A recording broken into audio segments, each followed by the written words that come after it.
Hey, what's going on? So just completed my first welding project, just a dice, and it's a bit rough but still pretty happy with how it turned out.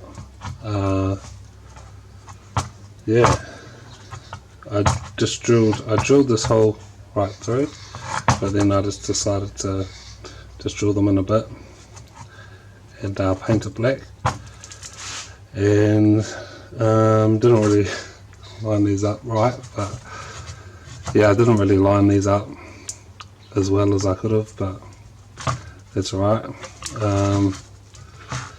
Gonna try and make a better one soon, but yeah, I just thought I'd share this with you if you're learning. It's quite a good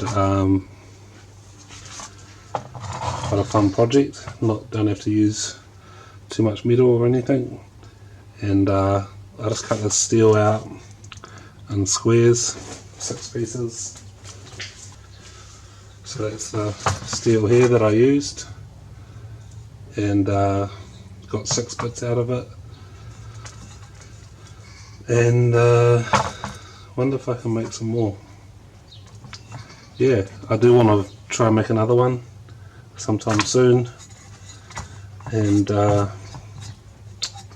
hopefully video it, try and make it a bit better this time.